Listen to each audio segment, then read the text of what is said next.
This is This Week in Common Sense. I'm Paul Jacob, and I'm here with Tim Verkala, who is the editor. So when I write things during the week about the crazy things that go on in this world, he makes them actually make some sense. Okay, and we talk about those 5 pieces that you write on this podcast once every week. Is that what we're supposed to be doing? That's what we're supposed to be doing. Cut to the music. I know that's right. Did I tell you about the book I bought this last weekend? You bought a book for $6? That's a different book. The interesting book I bought this last weekend was at some local guy died, and he has a whole warehouse full of stuff that he and his wife collected over the years. So it was just an astounding degree of rummage sale garbage. And most of it was true, nothing that any rational person would want. However, there were canisters, and I probably got about 7 or 8 things in my box, and she says, yeah, for $5 for the whole thing. And that includes some really nice kitchen canisters, the kind of things that hold things securely. And I needed some. We're about ready to have a bad food shortage, so we need as many canisters as we can. In fact, maybe we should begin the podcast right here. People should go get canisters and start holding food because it's going to get bad, probably. And even the President of the United States admits that we're going to have food shortages. We've never talked about food shortages from the government all our life. The last time anybody talked about food shortages was Lyndon LaRouche.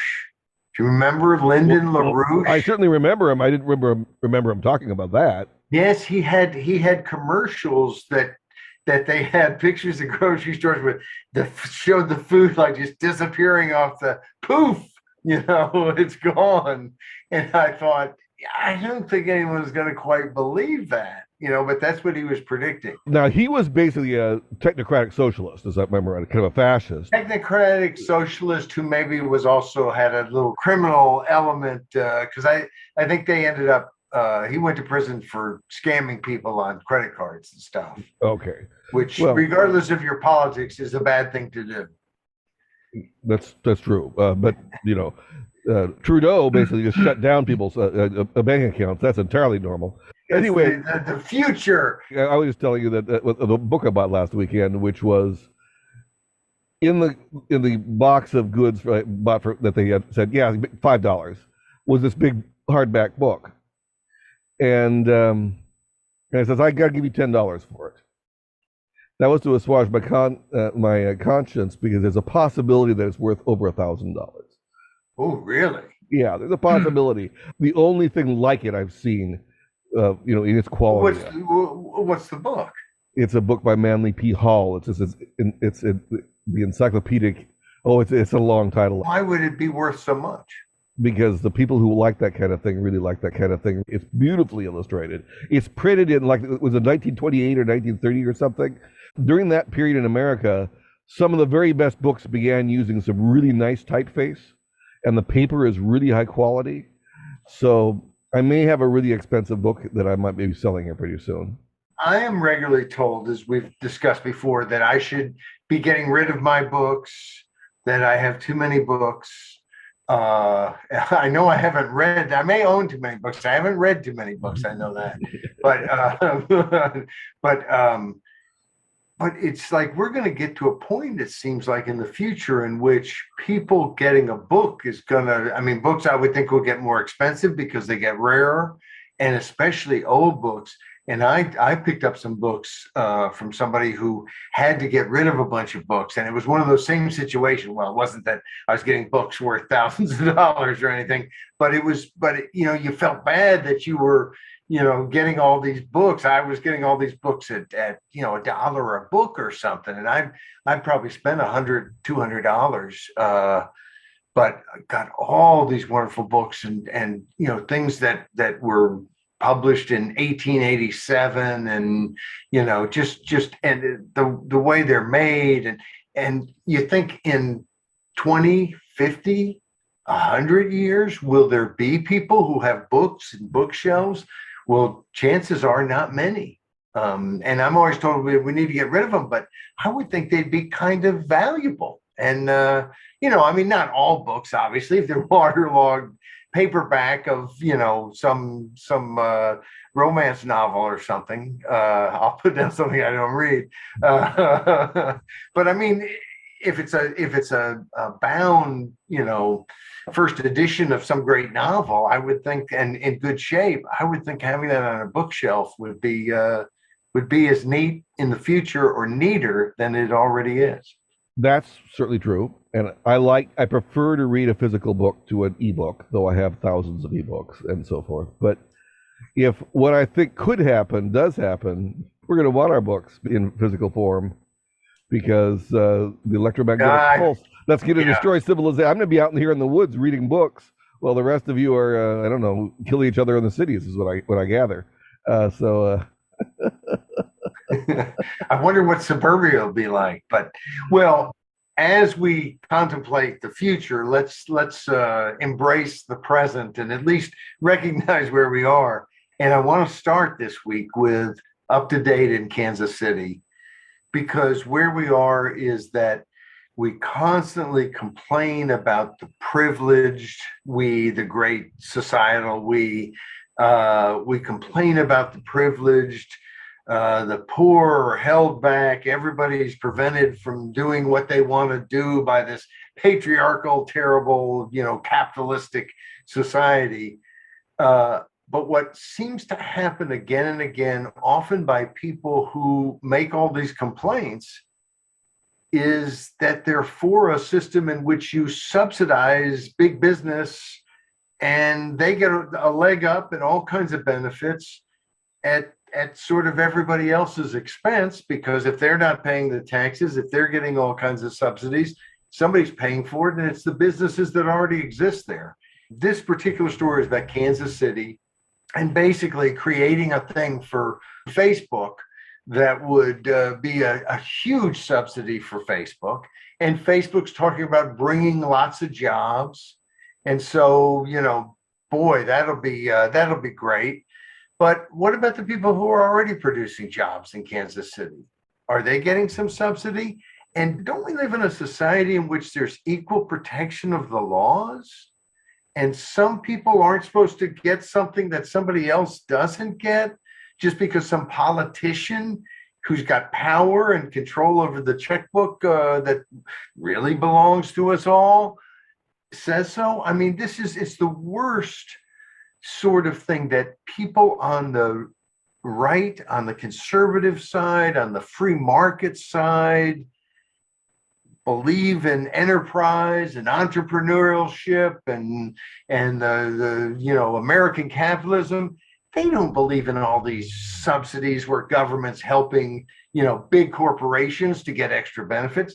And the folks on the left who complain, I'm not talking about politicians, because politicians on both sides seem to love this stuff, but folks on the left, the Ralph Naders of this world, and now that he hurt the Democrats' feelings, and other Democrats, not just Ralph Nader, the Democrats don't like him so much anymore. But that whole view of, hey, let's not let big corporations just run all over us, that seems to be across the board the way regular folks think, and yet we don't ever seem to win on that issue, because the politicians and the insiders of all persuasions seem to think it's a really good idea to let insiders and politicians of all persuasions hand out a bunch of money, because that makes it to where they're the folks with the power.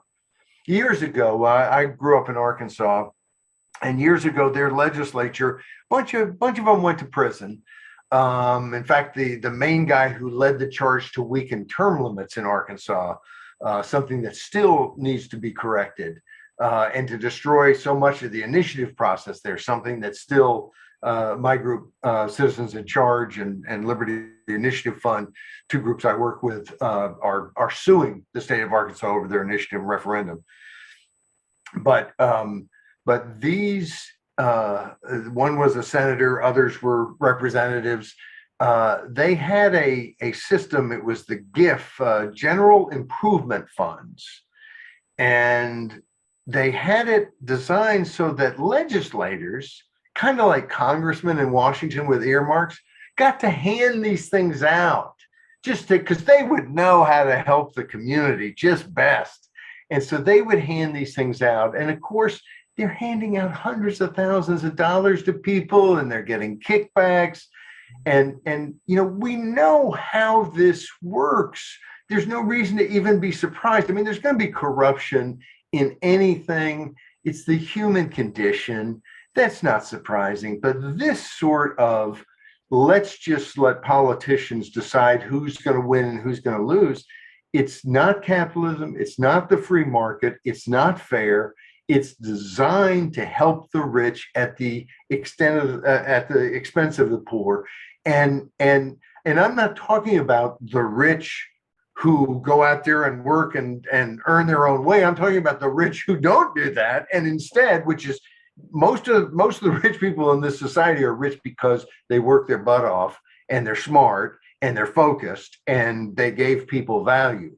But the very people who are rich for none of those reasons, but because they knew somebody, and the folks who drop off laptops and they'll come back and pick them up, these types of people, these should not be the winners in society. And what happened in Kansas City with all the subsidies, that a conservative legislature, a conservative Republican legislature in Missouri, is giving to Facebook. And as a good friend of mine in Missouri once told me, Paul, you have to understand that the Missouri legislature was a lot more Republican before they became so Republican. And what he meant by that is when they still had to compete and compete with the Democrats, and it was competitive in the legislature to pass things, they had to be on their game, and they had to win in those districts. They had to be, real conservatives. As they become the majority in such huge numbers, they get fat and lazy and don't have to listen to the voters. And it's funny, politicians don't listen to voters when they don't have to. Kind of like kids don't listen to parents when they don't have to. Spouses sometimes don't listen to the other one if they don't feel like they have to. And it's good when people listen. I find that that's the case. So anyway, that was Mondays. And then I don't know if you have any words of wisdom on that, Tim. It's just another development deal, right? I mean, it's one of those things that, and one of the things we didn't mention, because I don't know if it was in any of the articles, to what extent there was any condemnation of property to get the space worked up or down. But I bet there was. I don't know if there was eminent domain, but it was some property that kind of was in the control of a economic development corp, and that it wasn't donated. So the government either bought it or took it, or bought it and took it probably at some point. But it makes me want to jump right to Thursday. What a relief, which was about the giving away all the relief funds because of COVID. We had to send money willy-nilly all over the country. And lo and behold, some of it went to people who filled out all these different forms, millions of forms online, who were fraudulent. And some of it went to certain corporate, like throughout the whole time we'd hear some corporation got it. And you thought, well, they've got to pay a payroll too. If this really belongs to everyone who has to make a payroll, well, there's a lot of payrolls in America, thank goodness. And in looking at nonprofits, I had people tell me, Paul, you should file something to try to get money on that. And I thought, no, Paul, you should not file something to try to get money on that. I put something on Facebook about, we all think of government as mommy and daddy. And it seems like we'd be better off to think of it as a child, in the sense that if it's taking care of us and we can just float all day and just take, what happens in the end? And of course, if we think of it as our child, well, now all of a sudden we have to be concerned about what's going to happen.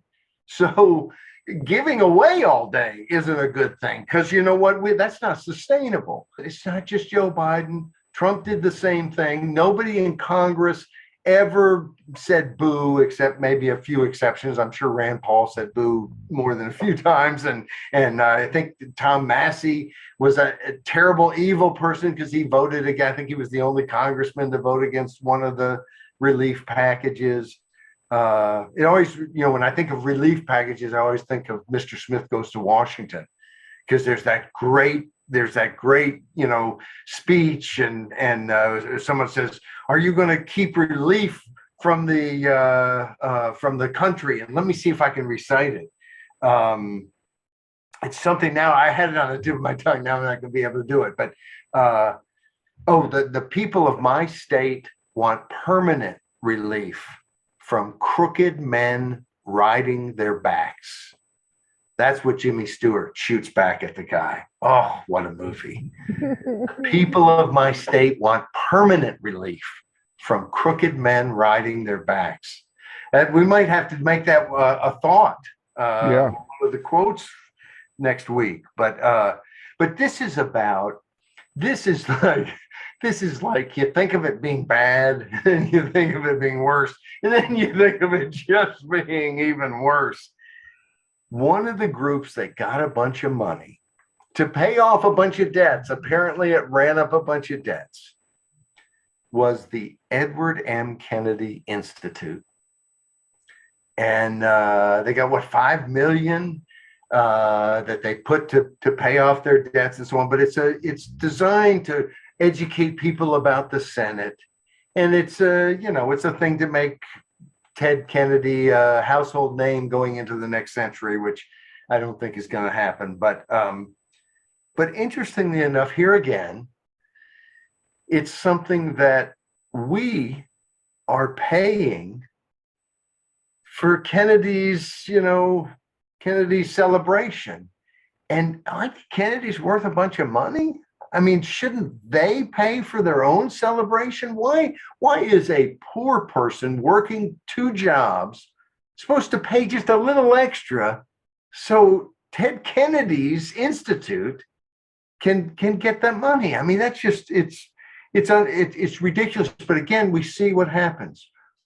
Wednesday was Pucker Up, and Pucker Up is basically about the insiders, politicians, wannabe politicians, lobbyists in Michigan trying to weaken term limits. And my friend Kurt O'Keefe, great guy, an attorney in Detroit, someone I've known for years, very funny, smart, great guy. He testified before the Board of Canvassers concerning what the ballot title would be on this initiative to create transparency and to gut term limits. But they say to help make term limits tougher, and I'll explain that real quick. But his comment was, never have so few applied so much lipstick to such a pig. And the reason it's such a pig is they're pretending that this new amendment would make term limits tougher, because right now you can serve 3 terms in the House. That's a lifetime limit. You can serve 2 terms in the Senate, lifetime limit. That's a total, if you serve it all, of 14 years. And what they want to change it to is you can serve 12 years in either chamber overall, and that will be less. 12 is less than 14. I can do that math. And even politicians can do that one equation. It's the only equation they can do, but that's one. But the reality, of course, is that what's going to happen if that were to pass? Well, you're going to get elected to the House, not you or me, but somebody's going to, and someone who doesn't deserve it. And you're going to stay for 6 terms. 12 years. Because why risk going somewhere else when you can hold the same seat for 12 years? And in states that have that 12-year overall, which Oklahoma does and California does, it's exactly what happens. You just stop people. People no longer go from the House to the Senate unless they're given a red carpet, to do so. And they serve 12 years in the same seat. So what you're really doing is doubling how long people can serve in the House and increasing it by 50% in the Senate. And of course, what you're also doing, because this is being supported by a former Speaker of the House and other people who've served in the past, is now all those people can come back. And so they've already raised a bunch of money. And of course, this is about transparency too. So of course, they've told where they got all that money. Oh, no. No, the donors are unknown who gave that money. And look, I don't demand to know everything. I'd like to know, but I don't have a problem with that as long as they're following the law, and they seem to be. But it's a joke that it has anything to do with transparency, because they're not being transparent. And the whole transparency part is they're ordering the legislature to pass financial disclosure laws, and then setting up a system to sue the legislature if it doesn't do it right. Now, first off, why not just set up the laws? What, did you not have time to write out the full amendment? Did somehow you stay up too late and you slept late and then you couldn't get it all written? Write the amendment you want. Don't tell the legislature to do it. And of course, what we think is likely to happen is they don't petition to get on the ballot, because who wants to sign a petition if they know what this is actually for? And they get the legislature to put it on the ballot and pretend with them, and it's all one big happy lobbyist legislator family, that this is transparency, that, oh, we are keeping ourselves, really good and helping make term limits tougher. What hogwash. The thing is, no surprise. Nobody's surprised by this. It's what we have politicians that we're surprised when they represent us. Not when they don't represent us. That's the par for the course. So do you think Michiganders, is that what they're called? Michiganders? Michiganders, yes. Do you think that they're going to see through this ruse? Yes. I have a feeling it won't make the ballot, but if it makes the ballot, as long as people hear about it, it will go down in flames. Now, if they don't, if nobody spent a nickel and it goes to the ballot and people walk in and they read the ballot title, well, they're not going to know really. It just says it changes term limits. Doesn't really say how.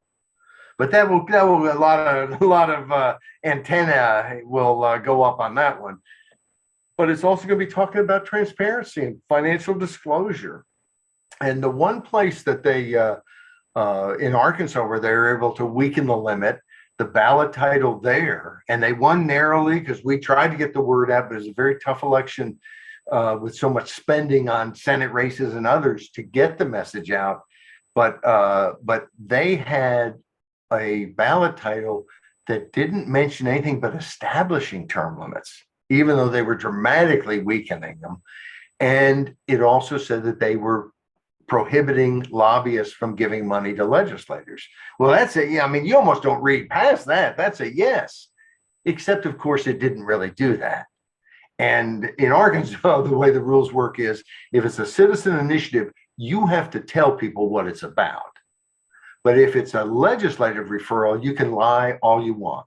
Just lie any way you want. That's the law. So at least with their Supreme Court, that's the law. Right. So to me, the way to fight this kind of thing would be to have in the elections for the positions in the House and Senate, the state House and Senate, to have campaigns using this as an issue to call the people who supported it liars, to go all the way and attack the issue and to attack the people who supported it. in the contest with the elections. Now that would be the way I would do it if I were trying to stop this initiative. But does that not happen? It doesn't. It doesn't. The problem is you can't. Yeah, I mean, term limits movement, which has raised a ton of money over the years, but can't go after every bad politician because they couldn't possibly afford it. And oftentimes, when term limits or the initiative process is being gutted by some legislature, the votes are 90% in favor. So you'd have a lot of people to go after. Now, in terms of politicians going after term limits and then getting hurt, you got Tom Foley, the Speaker of the House, who was defeated for re-election after he sued to overturn term limits in his home state of Washington. You had other committee chairmen knocked out. You've had all kinds of people whose careers have taken a nosedive because they were bad on term limits. And people like Mike Huckabee, the former governor of Arkansas, ran for president, had a pretty good career. When he got elected, he was in a Democratic state still, winning as a Republican, but term limits was one of the issues that he used effectively, and he was very good on the issue. So term limit movement didn't mind it because he wasn't a liar. But it is tough also because the battles come over and over. Good people who like term limits, good people who are good people, go into a legislature and the dynamics are everybody loves you. All of a sudden, you're the most important person ever. And they pretty quickly think, well, term limits made sense until I realized how powerful and important and wonderful people serving in office are. And really, I don't know that the state can go on without me. I didn't know it before. And that's the sort of dynamic. So it's like you're fighting it so often. But it is important to to make people pay a price when they behave badly. And politicians, there's a lot of prices that should be paid. Speaking of paying a price, let's jump to fight or flight fact check, because we really haven't talked much about Ukraine. I mean, we've talked about it. We've talked about it some on the podcast, obviously, but in scripts and in commentaries, we've mentioned it, but I don't know that we've gone into any deep thing. And really, this commentary at this is commonsense.org, fight or flight fact check, is not about Ukraine. It's about the United States of America. And it's about a question was asked in a poll: if you were facing the same situation as an American that the people in Ukraine are facing, would you stay and fight, or would you flee? Would you leave the country? And of course, one thing that people should remember is if you look at men and women, they answer this differently. Apparently, there's some gender sex thing going on where different people see different roles. And in Ukraine, of course, you've got a lot of women and children who have left the country, and a lot of men who have stayed to fight. And of course, in this poll, men were much more saying they would stay than women, and that's not necessarily a bad thing. And yet, at the same time, the real stark number in this poll, which was billed as it was a poll that Quinnipiac, I say this all the time, but I'm not going to be able to say it, but polling company Quinn. I've never heard it pronounced. Oh, I know how to pronounce it, except if I have to pronounce it, and then I don't. Quinnipiac? Is it Quinnipiac? Yes, that's what it is. That's what it is. Yes, I've never heard it pronounced before. Yes, but I'll have to say it 5 or 6 times tonight before I go to bed. But this was presented in Newsweek as a vast majority of Americans would stay and fight, and so on and so on. But when you broke it down along partisan lines, it was pretty stark that Republicans, 68% of Republicans would stay and fight, and 40% of Democrats would stay and fight. And so that was that's a majority would leave, 52%. And you kind of, I mean, I think that's I wouldn't want to be, I would want to be on the Republican side. Independents were almost as high as Republicans in terms of staying and fighting. And so, because it seems to me that it's worth staying and fighting for. And plus, where are you going to go? It's really wet if you go east or west. But then Newsweek comes back literally weeks later, a couple weeks later, and does a fact check. Now, they don't fact check their own story, which they should have, because the way that they might have realized how ridiculous their fact check was if they would have fact checked their own story, because their own story said almost exactly what this one meme that was out there. I think it was some gun rights group on Facebook or something, but they had a meme out there that said 60% of Democrats, would flee the country if it were attacked. And of course, that's not true, because in this poll, it was 52%. There was 8% that was undecided. 40% said they'd stay. Now, if they said 60% wouldn't stay and fight, yeah, you still got the 8% undecided. So the fact check could have been very technical. And you notice they don't pull out the real number and say whether it's real or not. They pull out something's false, even though it's very close to the real number. Like this, why do we want to fact check some post of some group we don't even know of on Facebook? Why wouldn't they take somebody who had a more authoritative position and attack that? I think they attacked this so they could say it's false, even though it hints at something that is very true according to this poll. But so you could, after that, just say, look, it was 52% who said they'd leave, not 60. It's wrong. So fact check is that's a false statement. But then, as I said in the piece, case closed. Except then they didn't close the case. They kept going, because they didn't like the implication that somehow Democrats as a collective group, and let's face it, if you're sitting next to some Democrat and you say you're a coward, he may punch you in the mouth and beat the crap out of you, because he may not be a coward at all. So let's not extrapolate. But the reality is they didn't like the implication. So instead of actually being an objective fact checker, they wanted to go further, and they suggested that this really, maybe they didn't understand. Maybe they didn't quite understand. They thought that, well, it wouldn't be very likely that the U.S. wouldn't be able to fight, they had all these kind of cockamamie, maybe they misunderstood.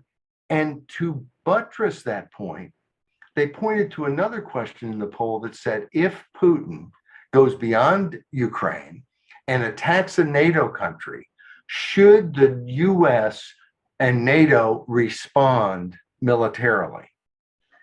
And 88% of Democrats said yes. I believe it was 82 or 81% of, is it in there? I think it is, actually, now that I think of it. Oh, I passed it here. Republicans were 82%. 82%. I was right. Why would I ever check? I'm always right. Anyway, but their point was, see, the Democrats are in favor of this, so they must have misunderstood the other question. And I thought, wait a second, you misunderstand the whole shebang, because these are two very different questions. One is, should somebody else way far away go to war? And the answer is yes. And the other question is, right here at home, you are threatened. Will you defend yourself and your country? And the answer was no. At least the majority of Democrats in that poll. And again, it's one poll. The point of this commentary was not to say Democrats don't love America and so on and so on. But I don't mind that it's out there that this is the reality of how people responded to this one question, because it is the reality of how they responded. There's no argument that this is a very reputable pollster. And the other thing is to realize how completely jaundiced these fact check operations are. I mean, we need fact checkers of the fact checkers more than just the regular stuff that we hear every day. I mean, it's the most just completely bollocksed up, garbage. I just, almost anytime I see a fact check, I'm just thinking, oh my goodness, this is so stupid. Well, the old line, the old saying, how many facts could fact checkers check if fact checkers could check facts? I'm glad you said that and not me. It was not easy. It was, when I started it, I was more confident than when I was going through it. That's the way I was on Quinnipiac or Quinnipiac.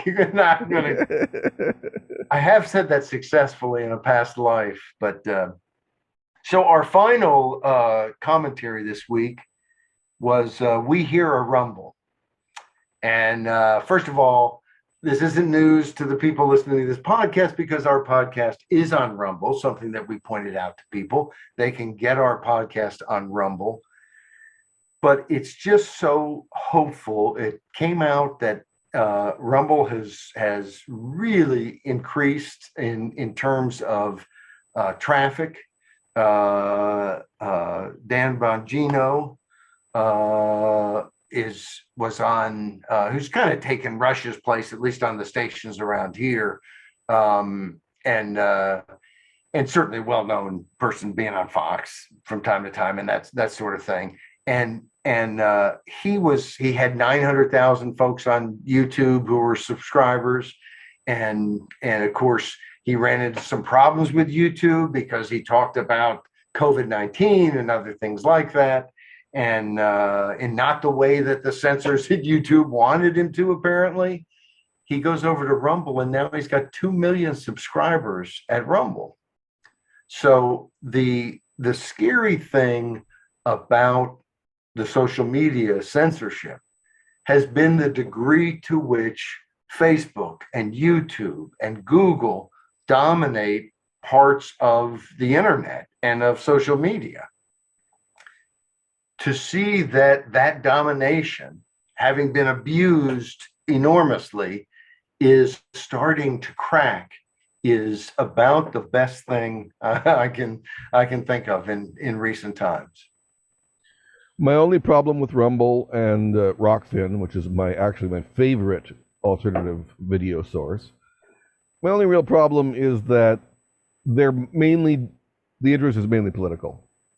That's what most of the commentary, that's what most of the videos are about. And YouTube's great claim was that it has lots of weird interests. I mean, I listen to synthesizer videos and classical music videos and philosophy lectures, and there's not a lot of that on these other formats. And it's the only reason I haven't just chucked YouTube pretty much out. And I'd like to chuck YouTube out because I'm kind of bitter about the whole situation. But I'm still watching YouTube videos.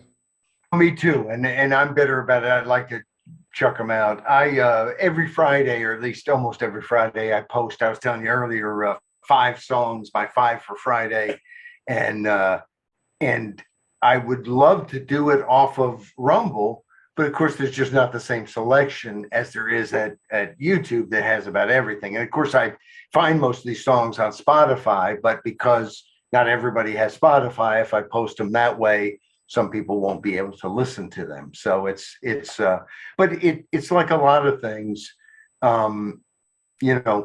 Change doesn't always happen overnight, but it is nice to see there's some reordering, and people aren't going to be stomped on by Facebook and YouTube forever and not find alternatives. Yeah, we're not just left to grumble. We have Rumble. So That's there we right. are. We're on there, and this podcast is on Rumble. I haven't even been uploading recently to YouTube at all, mainly because usually at every episode of our podcast, we say something that would infringe on the censors, or I think it might. You know what I mean? It it seems kind of witless to just give them fodder to suppress us. So I don't know. Yeah. Though now that COVID is over, that is, the right now the panic is over. The reasons to offend YouTube are less. We don't have. I guess we could say something bad about Ukraine or China. China is one of the things that probably have offended YouTube in the past. I mean, you really go off on China a lot. Yes. And I do too, actually. And we've said things that are pretty negative about China. Sure have. The truth is pretty negative about CCP-run China. And I do think that I'm not alone on Facebook when things are posted about China. Even on my personal page, I notice, oftentimes it's days before certain people hit like, as if they didn't see it right away. Whereas other stuff I might post, they see right away. Certain organizations I know of certainly feel like when they post stuff about China, that's negative about China, that's critical, they don't get the same kind of likes and the same kind of traffic that they get on other posts. And I've heard it from so many different people that and have kind of felt the same way myself in just looking at what's, how many likes, how many shares, what's happening. Of course, I did have the one thing I did on Hong Kong years ago. It was maybe it was 2020 when they had the first anniversary of Tiananmen Square massacre after all the protests and stuff that had gone on for almost a year. And I posted something about the vigil because they weren't supposed to hold one and they held one anyway. And I think it got 2,000 shares. So some Facebook algorithm sent my thing to like a lot of different people, and then they shared it, and it was just an article that I repeated. But I put something to the effect of two of my favorite people that someone suggested that Ben Franklin had said, where there is liberty, there is my country.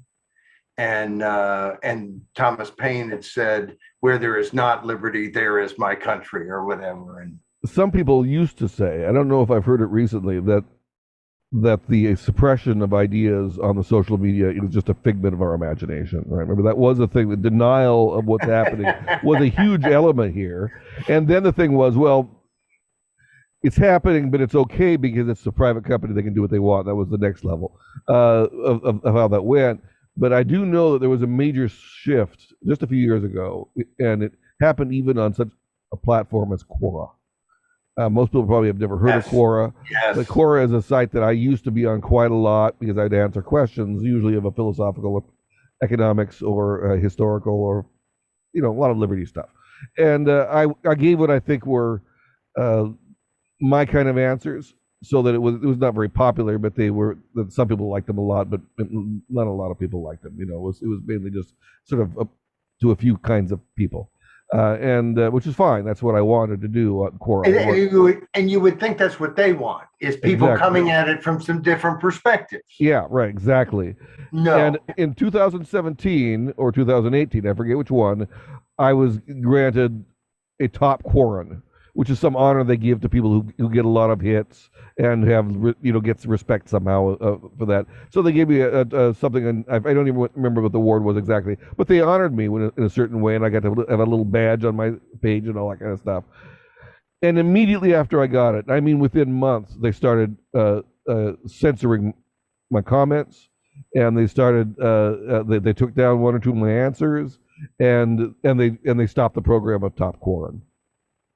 Wow. It was a very stark and interesting thing, and then almost days later, Dennis Pratt, who was I think the best libertarian on Quora. Great guy. Guy. And he was just removed. He was just frozen out. They gave him a few warnings, and they fiddled around a while, and then they just froze him out, and he can't answer on Quora.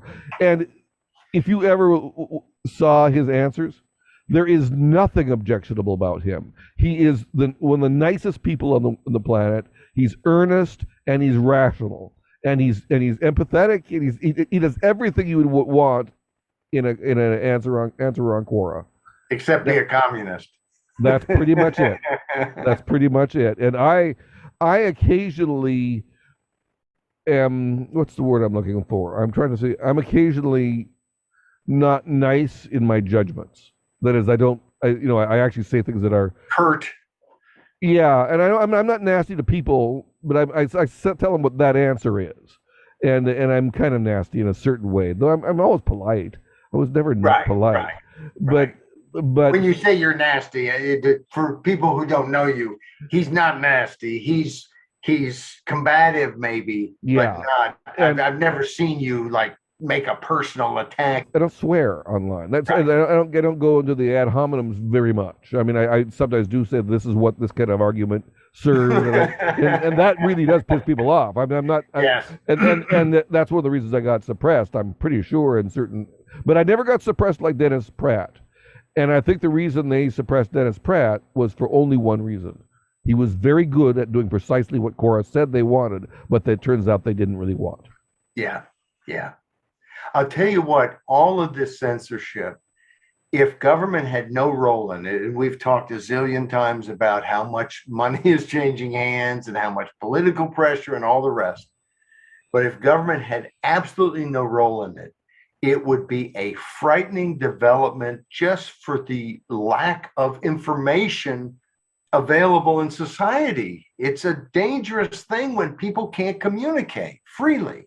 And nothing is, I think, just speaks to that, like the lab leak theory, conspiracy theory at first, and all the government collusion behind the scenes to pretend that there was no scientific basis. It turns out it was all about money and power and BS, and that big government science was full of it in the US and in bed with the Chinese scientists, who all of which wanted to make money. And of course, you don't know as much on the Chinese side because they also maybe wanted to stay alive and not be arrested. But there's a big article out, Vanity Fair has done a bunch of research with all kinds of documents, a long article, but I just finished reading it and probably do something on it next week. But we have done a ton on the lab leak, starting from the very beginning of somebody mentioning it and being attacked for it, all the way through. And the reason is not because, oh, we're just fascinated with the origin of COVID-19 or that we're into medicine, or it's been obvious from day one that they're unwilling to consider certain options for political, financial, other reasons. The tail is wagging the dog, and you see that it involves the media, it involves, the medical community that's been controlled and bought by the government. The deep state is, it's all these things tied together. It's frightening.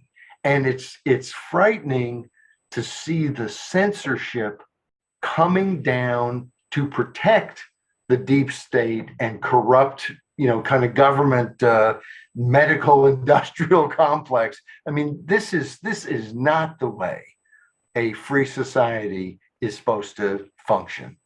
And I guess on that note, we should have an update on something we've written about in the past. And I think in January, I think we wrote about the case of the Finnish politician who was being prosecuted for hate speech.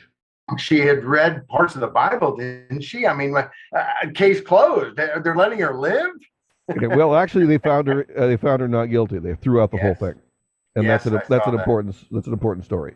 So. Because yes, and maybe we should do something on that. I sent you. We hadn't talked about this particular thing, but you had sent the article about that. Yes. I sent you a bunch of articles that I'd found because I first wanted to see, because I hadn't heard it until you sent me that, what did the Washington Post say about her? And the Washington Post did report on it. It's a tiny little AP story. In other words, this is not an important story to the Washington Post. They simply ran a little, like 3 or 4 paragraph story from the Associated Press. But this is someone who faced consequences, hate crime, because of her religious beliefs and her religious statements that were, not outrageous. And of course, had they been outrageous, they're statements. They're not threats. Yeah. She didn't threaten anybody. It's like, we have gotten so crazy. There was an article today about, I thought about writing something about this, but I don't know, it may be too far afield. There's an article today about, they found that pregnant women who are vaccinated with these COVID vaccines are getting COVID in much, much higher numbers than just regular people who are vaccinated. But in saying it, they started the story with pregnant people, blah, blah, blah, blah, blah, blah, blah. And you're thinking, these are the first two words. These are the first two words in a story. So usually, even if you lose focus, you're usually focused for the first two words. And pregnant people. I've never met anyone who's pregnant who's not a woman. And again, as you know, it's like this whole, why we're trying to have this fight about transgender people. There's no reason for any of this to be a fight. But the idea that we are going to start pretending that anybody could be pregnant, that's not, being insane doesn't help either transgender people or cisgendered people or anybody else. Being insane and denying biology is just, you're not doing anybody any favors. So I think this is craziness to add to the other craziness. I actually came up with a theory. Actually, this is an old theory, and I don't know why I had never written about it before, but I think we know why this is happening. We know why the movement just, for gay rights 10 years ago and for gay marriage 5-6 years ago, why it turned into this thing now. And we know why. Because it is absurd. Here's the theory. You want to hear this theory? This is I'm not sure, but go ahead. Well, these are all social, political notions, right? They're ego transcendent. They help in social cohesion, right? All religion does. It's been shown that even showing a metaphysical idea or a great work of art makes people, after they've encountered it, a little more moral, less likely to defect on their neighbors, is the term in game theory. So that's the real importance of expressing ego-transcendent ideas, is that it actually gets people to not behave as a criminal. This is actually really, really important.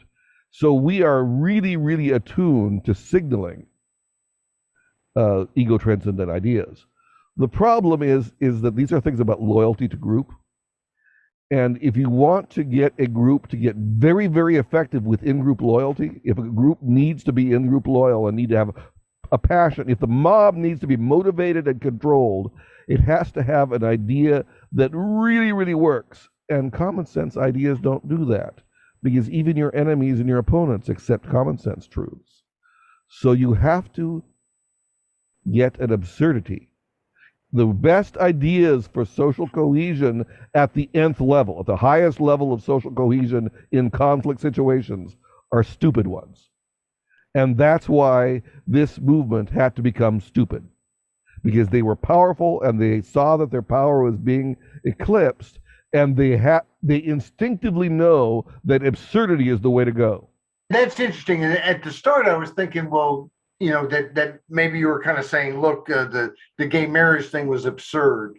And I remember saying to a friend of mine who was gay and married before it was legal to be gay and married, and that to me, the gay marriage issue was the brilliant issue to push gay rights with, because unlike saying that discrimination in employment and other things where people might say, well, how much was that really discrimination? Or maybe you were just a bad employee and now you're using your sexual orientation to get something you shouldn't get or whatever. And of course, there was always, especially among male homosexuals, there was always this idea that, oh, they're terribly promiscuous. And of course, would never want to be married because they just want to have a zillion different partners. Well, it turns out that's not exactly true. At least not true with all gay men, or maybe most gay men. And so marriage was a way to say, all we want is what you have. Right. And that was so powerful. And in so many states, I think, where people went and voted and say, no, it should, it's always been between a man and a woman. They're trying to change all kinds of things. And I understand. I don't think everyone who had that view was somehow anti-gay, because a lot of people would say, well, what about, civil unions or other things that would allow you to have the same thing. But of course, that was always separate, but not really equal, that sort of thing. So that was a very powerful issue. And I look at these issues today, like some of the sports stuff. Look, I want everybody to be able to compete.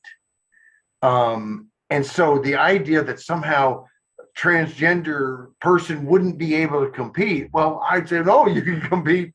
Maybe you can't if you're a transgender woman, meaning a man who's saying, I identify as a woman. Maybe you have to keep competing on the men's side. But let's compete. But this idea that, when you start foisting on people, like you say, these absurdities, I'm afraid it just, it doesn't end well. It doesn't help, like so much else. It doesn't help the very people they're pretending they want to help. They're not trying to help them anymore. It's become a social signaling device, and they're really at a late stage in the evolution of their ideas, and they have to go for absurdity, or else they stop being relevant in the way they were relevant in the past. There's an element here also with the why is racism so absurd? I was about to go that same place. And the reason the left has always needed to be on the side of anti-racism, because that they had a plausible case that they were on the right side in the 60s. And they were. At least largely, yes. For the most part, yes. But that's all they have. They have nothing else. All the rest of the things that they wanted, all the socialism stuff, none of that socialism worked out well. They're helping poverty, the war on poverty stuff, that worked out really badly for them. So they have to keep on grinding at the one thing they were good at, and then they can't do it though on common sense grounds anymore, because common sense is something that everybody wants. They have to become absurd, because otherwise they don't fuel their movement, and thus anti-racism is now absurdity. It's racism. It's a new form of racism, simply because that's what you might say it's the memetics of the social contagion. Just how you keep a movement going, especially if it's running on almost empty. Well, then you have to start doing, you throw in the nitroglycerin or something. That's what you have to do, and it's absurd. I think you got a good point. And I'll tell you, the picture just a second ago with the cat's tail and coming through, it was great. You wonder why it's gone to absurdity. I think it has gone there, and I think you're probably right as to why. And next week we'll deal with, whatever new absurdities. The thing that I keep on wondering is why is common sense so hard to pitch politically in an organized way? And that might be the reason why it's a little bit harder, is that, well, everybody's kind of for it. So you don't need to do it at fever pitch. It's just reasonable. So yeah, we're going to do it. That's why it's better in initiative and referendum format than it is in party politics, because party politics is tribal, and tribalism needs the absurdity. Whereas, and so I think that's one of the problems that the common sense side has, is that if you have partisan politics, it's going to be harder to push common sense than it is in a nonpartisan way. Common sense is hard, but we're not giving up on it. We're staying on the common sense side, Tim. We've got to. Well, I don't see how you can be against reason. I just don't get it. Especially the obvious. And that's the thing that's so weird about the current space in wokeanity with the woke people, is that they're pushing absurdities. They're pushing things that are obviously not true. Yeah. If you de-pants Leah Thompson or whatever Leah Thomas. And let's not, and for the record, let's not do that. But the obvious would become quite obvious, and that's the interesting thing, is that some people are driven by their desire to be part of a really, really fanatical movement to absurdity, and I think it's a really strong thing in the human soul, and it's there programmed by millions of years of evolution, and the only thing we can do, I think, is be as reasonable as we can, and to remind people of the context of why they're going crazy. And I think also something that should be said here is, not that I have any great, knowledge of transgender people, but I know some, and I have never met a transgender person who fits the stereotype of the woke liberal who believes that, that everything, the whole society should be turned upside down because there's some slight against transgender people or what have you, that they're real people, and whether we think this, what they're going through is something that, boy, that's something people go through, or whether we think that they have, a screw loose, or whatever we think of them, they're not the political pleaders that are pushing this issue. They're real people who might want to live their life a way that some people don't understand. But hey, that's the problem, is not people living their life in some new, free, independent way. It's a bunch of woke idiots trying to force everyone else to live their lives in ways they don't want to live. Also, to say untruths, to actually say 2 + 2 = 5. That's the thing, is that's what they're demanding, and that's actually kind of where I got to pretend that people have children and birth them. It's just, that's not how it works. And so it's a problem. It's a real problem. But we better go, because people have been waiting, their families, we haven't eaten in hours. There you are. And my cat apparently wants me to do something. There you go.